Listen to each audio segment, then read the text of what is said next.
भारत की तीनों सेनाओं को सोशल मीडिया पर बुरी तरह से निशाना बनाया जा रहा है। ये गालियां पाकिस्तान या चीन से नहीं आ रही, बल्कि भारत के अपने नागरिकों से आ रही हैं। उन पर आरोप लगाया जा रहा है कि भारत की सेना ने हमेशा विदेशी हथियारों को प्राथमिकता दी है और देशी उत्पादों को नजरअंदाज किया है।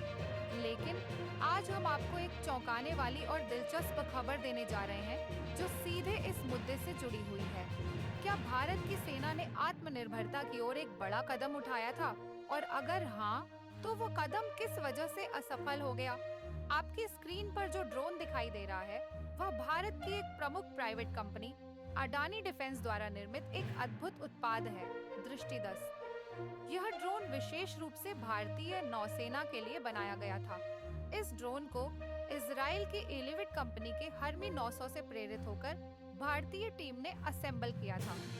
भारतीय नौसेना ने इसे खरीदने का फैसला भी लिया था और इसे अपनी सेना में शामिल करने से पहले एक प्री एक्सेप्टेंस ट्रायल चलाया गया था। लेकिन क्या हुआ? इस ट्रायल के दौरान ठीक वही ड्रोन जो भारतीय सेना की आत्मनिर्भरता की दिशा में एक बड़ा कदम माना जा रहा था, गुजरात के तट पर क्रैश हो गया।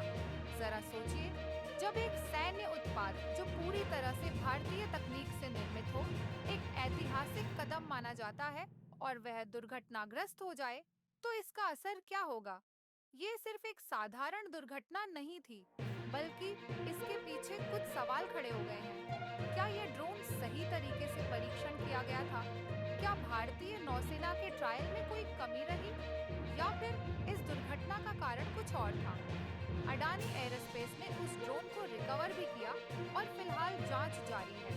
लेकिन सवाल यह उठता है कि इस दुर्घटना के बाद क्या यह देशी हथियारों को लेकर बनी नकारात्मक धारा को और बढ़ावा नहीं मिलेगा? सोशल मीडिया पर अब तरह तरह की साजिश की थ्योरी बन रही है।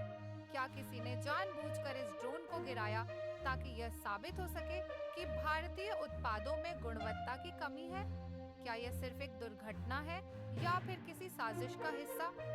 भारतीय सेना पर लगातार हमला किया जा रहा है कि वह आत्मनिर्भरता के नाम पर सुरक्षा से समझौता कर रही है, परंतु वायुसेना प्रमुख ने स्पष्ट रूप से कहा है कि हमारी सेनाएं गुणवत्ता से कोई समझौता नहीं करेंगी। क्या हमें भारत की अपनी कंपनियों को प्रोत्साहित करते हुए उनके स्टैंडर्ड्स को और ऊंचा करने की जरूरत नहीं है?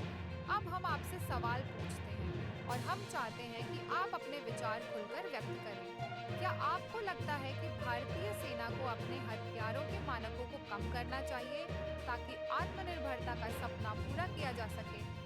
या फिर आपको लगता है कि हमें अपने देशी उत्पादों को उच्च गुणवत्ता में ढालने के लिए और ज्यादा प्रयास करने चाहिए?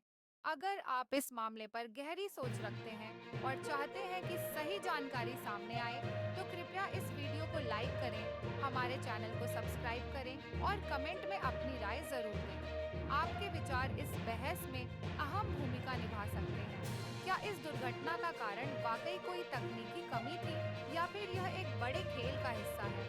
इस समय यह सवाल अनसुलझे हैं, लेकिन एक बात हम सब जानते हैं, भारतीय सेना अपने सिद्धांतों और मानकों पर कभी समझौता नहीं करेगी। यह महज एक दुर्घटना हो सकती है, लेकिन इसके बावजूद इस मामले की सच्चाई सामने लानी होगी।